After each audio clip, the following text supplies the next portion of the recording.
ఈరోజు రొయ్యల కర్రీ చేస్తున్నాను.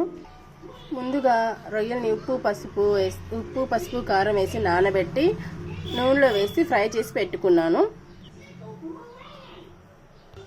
అదే నూనెలోని అల్లం వెల్లుల్లి పేస్ట్ వేస్తున్నాను.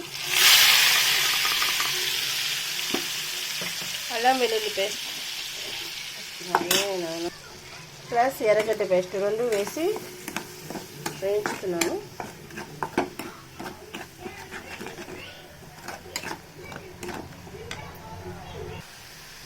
బాగా వేగిన తర్వాత ఎర్రగా బాగా దూరగా వేగాలి. ఎందుకంటే ఎర్రగడ్డ పేస్ట్ అల్లం వెల్లుల్లి పేస్ట్ ఇలా బాగా నూనె పైకి తేలాలి. తేలిన తర్వాత ఇలా తేలిన తర్వాత టమోటా గ్రేవీ వేయాలి. ఒక 2 టమోటాలని మిక్సీ కొట్టేసాను. అన్నీ నేను మిక్సీ కొట్టే వేసానండి, ఎందుకంటే గ్రేవీగా ముద్దగా కూర అవుతుంది. మళ్ళీ విధంగా నూనె తేలిన తర్వాత ఆల్రెడీ నేను పసుపు వేసానండి, మళ్ళీ కొంచెం పసుపు వేస్తున్నాను. ప్రతి ఒక్క కూరలో నేను పసుపు ఎక్కువగా వేస్తాను, ఎందుకంటే హెల్త్కు మంచిదని. ఇలా బాగా కొంచెం కలబెట్టిన తర్వాత కొంచెం లైట్ సిమ్లోనే పెట్టుకోండి, ఎక్కువ హైలో పెట్టుకోకుండా లైట్గా పెట్టుకోండి. అంటే కొంచెం దగ్గరగా ఉంటే కొంచెం తొందరగా అయిపోతుంది కూర. కొంచెం మీడియం సైజులో పెట్టుకుంటే ఇలా పైకి నూనె తేలిన తర్వాత మనము నూనెలో వేయించి పెట్టుకున్న రొయ్యల్ని వేయాలి. వేసి కలబెట్టాలి.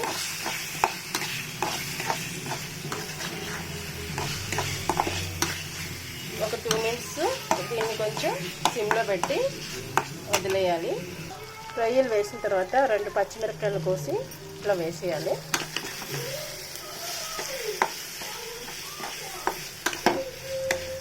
ఇంకా 2 నిమిషాలు మూత పెట్టేసుకోవాలి. ఇలా మూత పెట్టుకొని 2 మినిట్స్ ఈ రొయ్యల్ని అలాగే నూనెలో కొంతసేపు వేగనేయాలి. మూత తీసి కొన్ని వాటర్ పోయాలి. వాటర్ పోసి రొయ్యలను కలబెట్టాలి. అడుగు అనుకుంటుంది.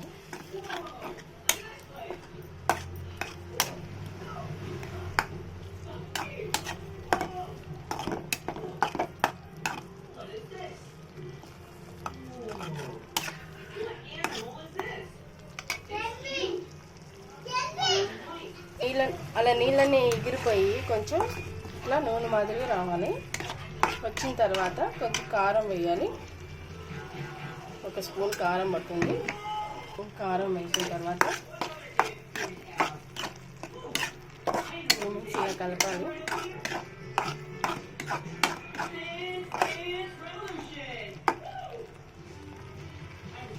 కారం వేసిన తర్వాత 1 స్పూన్ ధనియాల పొడి,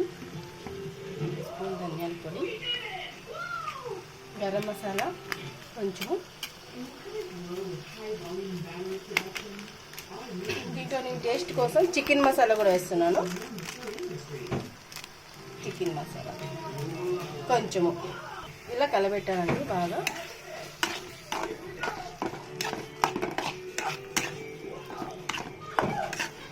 ఒక 2 మినిట్స్ దీన్ని మూత పెట్టేస్తాను.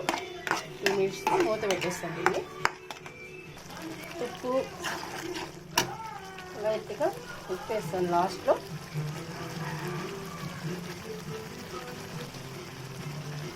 ఉప్పు, కారం, ధనియాల పొడి, గరం మసాలా, చికెన్ మసాలా అన్నీ వేసానండి. టమోటా గ్రేవీ వేగిన తర్వాత ముందు రొయ్యలు వేసాను, వేయించిన రొయ్యలు వేసాను. దాని తర్వాత ఉప్పు, కారం, గరం మసాలా, చికెన్ మసాలా వేసాను. ఎందుకంటే చికెన్ మసాలా వేస్తే కొంచెం టేస్ట్ వస్తుంది, కొంచెం ముద్దకు కూడా అవుతుంది కూర.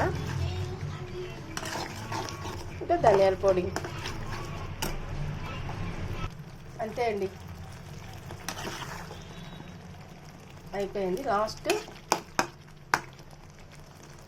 కొత్తిమీర,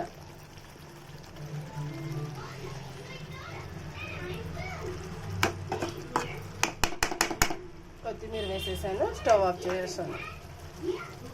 అంతే, రొయ్యల కర్రీ అయిపోయిందండి.